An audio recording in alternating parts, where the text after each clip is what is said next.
What if I told you everything you thought you knew about Peacemaker's story is a lie? I mean, seriously. Did you notice what James Gunn just slipped right under our noses?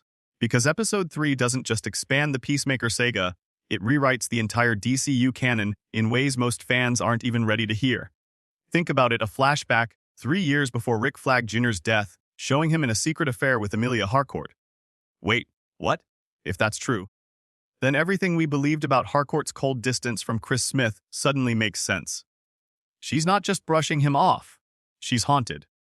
Haunted by the fact that Peacemaker himself killed the man she once loved. And here's where it gets even darker. Does that mean Harcourt is punishing Chris every time she refuses his love? Or is she punishing herself for ever letting Rick in? And here's the real kicker. James Gunn just confirmed something massive without even saying it. The original Suicide Squad, completely erased from DCU canon. Gone. Finished. All that's left is the Suicide Squad 2021 and its ripple effect through Peacemaker.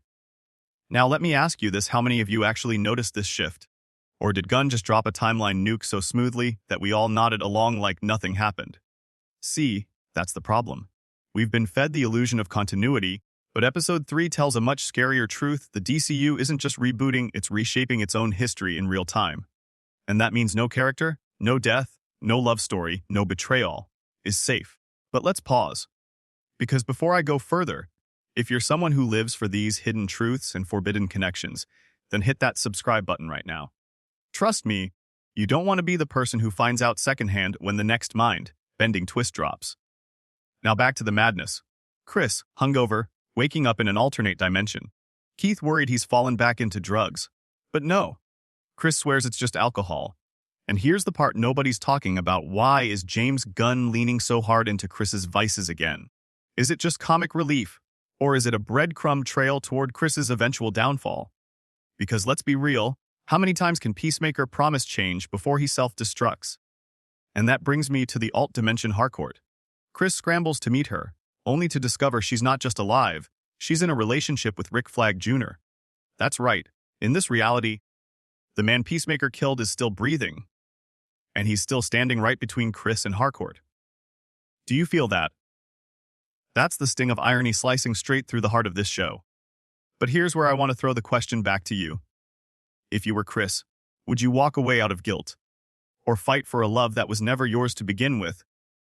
Drop your thoughts in the comments, because honestly, I can't tell if this makes Chris more sympathetic or more dangerous.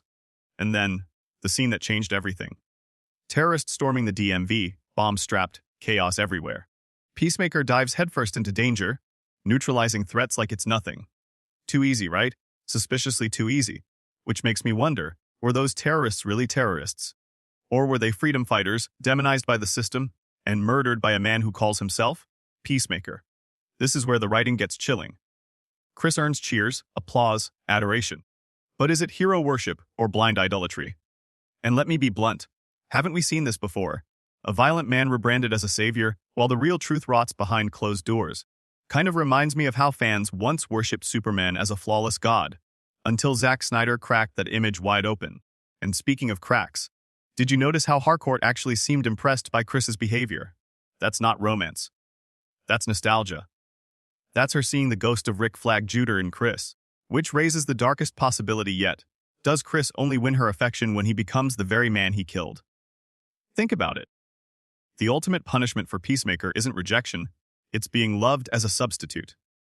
And before you think this is all just melodrama, let's not forget where this episode ends. Argio preparing to raid Chris's house. Illegal extra-dimensional portals exposed. A special Eagle killer hired to deal with Eagly. And let's be honest, we've all joked about Eagly stealing the spotlight. But what happens when that joke turns deadly? I can't shake this thought.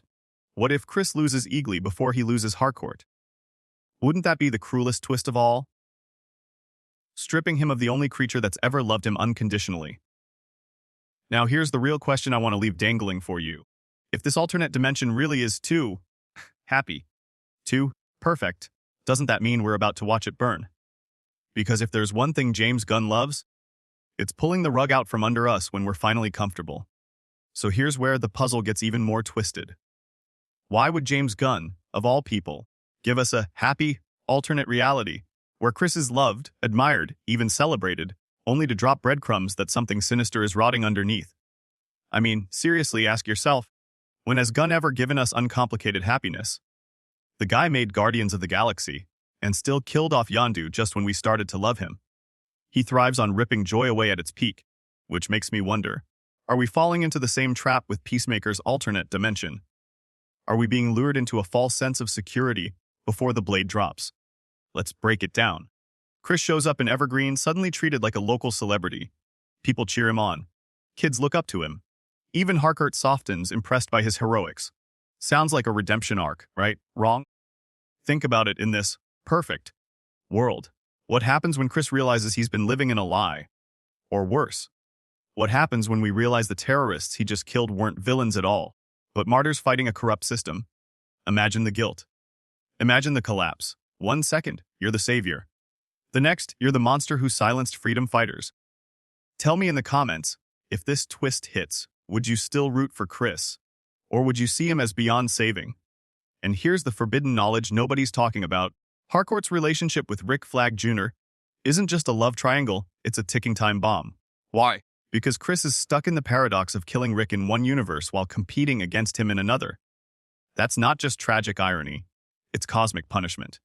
Now, if you watched my breakdown of episode 2, and I know some of you did, because you called me crazy but correct, in the comments, you'll remember I said alternate dimensions are never free gifts, they're traps with prettier packaging. Episode 3 just proved me right. But let's push it further. Why is Rick Flag Jr. alive here? Why does Harcourt call him her boyfriend? And why does this version of Chris seem to constantly cheat, disappoint, and break promises? Could it be that in this universe, Chris is not the hero at all, but the villain who's only now pretending to change?